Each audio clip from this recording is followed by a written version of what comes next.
Well, the word freedom has been one of the most discussed words over the last couple of years. And so today, joining us to discuss what freedom really means, as well as his latest book, A Free Humanity, is ministry leader and author Luciano Lombardi. Welcome, Luch. Thanks for being here today.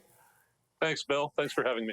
Oh, it's great. So this is your book, A Free Humanity. So just tell us briefly what inspired you to write this book and what is it really all about?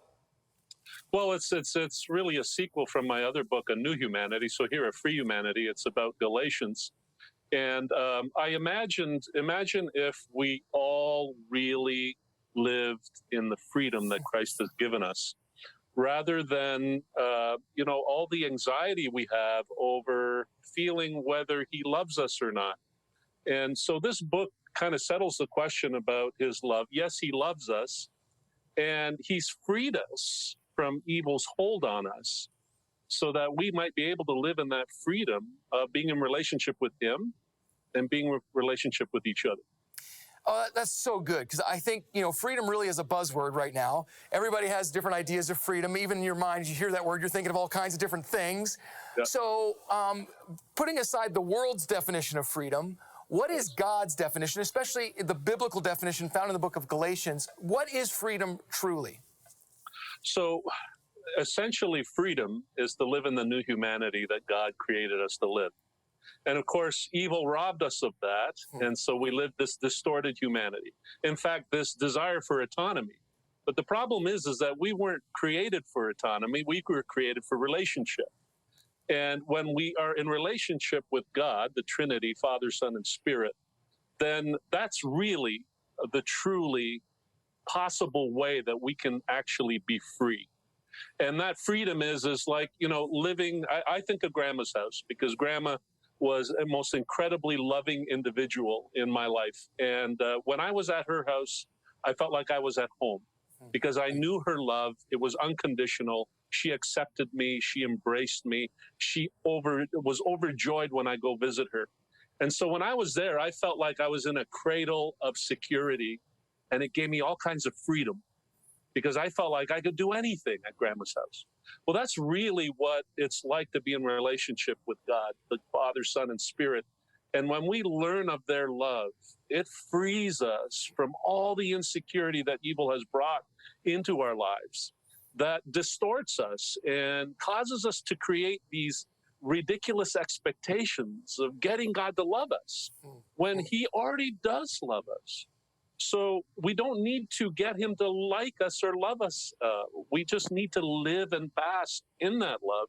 And when we do, Paul says that's really freedom in Christ.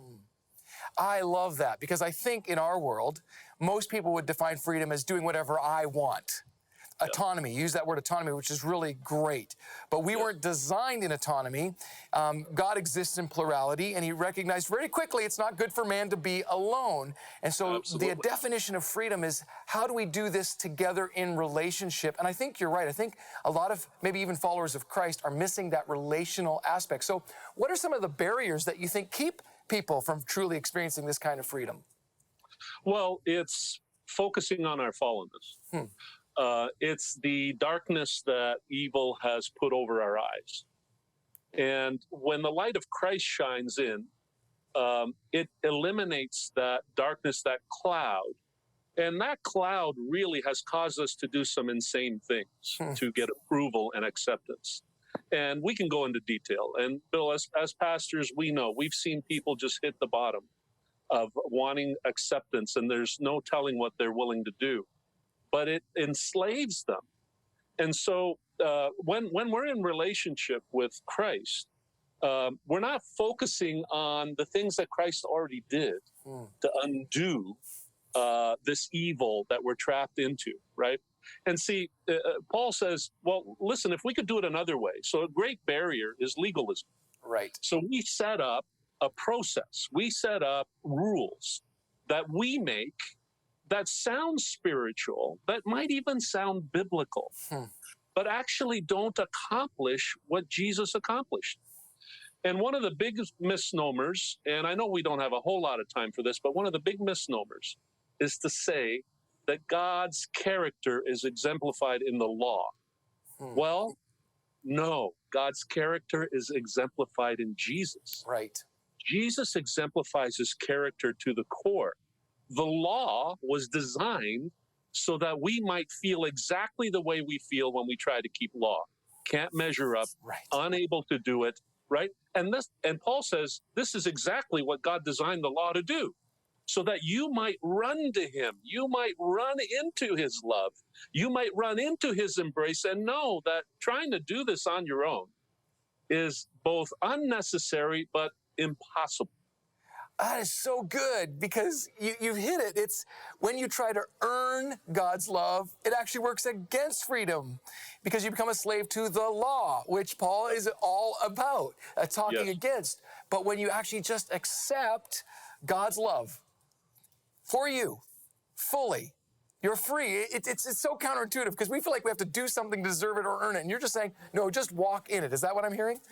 Yes, absolutely. Yeah, so someone watching today, they go, okay, I want that kind of freedom, Luch, I need it. Besides picking up your book and reading it, Yes. what are some practical things, just really quickly in the few moments we have left, that they could just walk away with, go, I could actually experience this today? Well, the practical things are, look, put down all the things that you have attached to Jesus. Just put them down. We tend to create scaffolding to hold Jesus up, because I think deep down inside, evil wants us to believe that, yeah, he died on the cross, but I don't know if it really made a difference for me.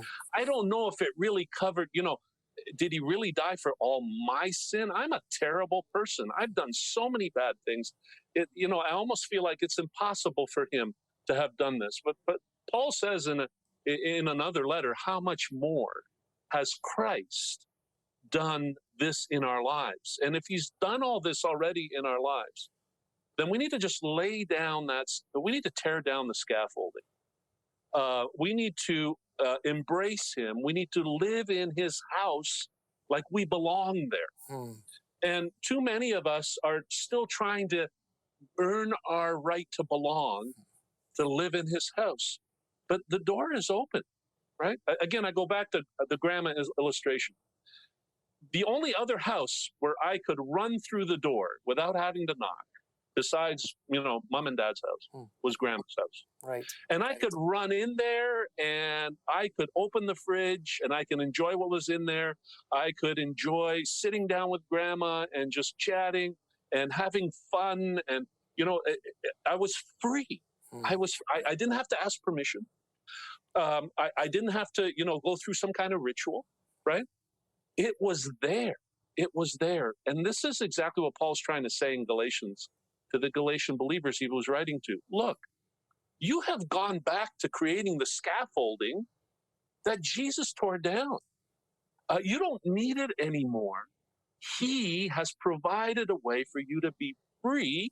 And of course, we just talked about that. That freedom is to live our true humanity, our identity that God had always desired for us to live. And I tell you, when we hit that, we become the most compelling, loving, embracing community that has ever been seen. That is so good. Thank you so much, Luch. That was so helpful. You can go to our website and pick up information on how to get this book. But also, we just want you to walk fully in that freedom. Thank you so much for being with us here today, Luch. Thanks, Bill.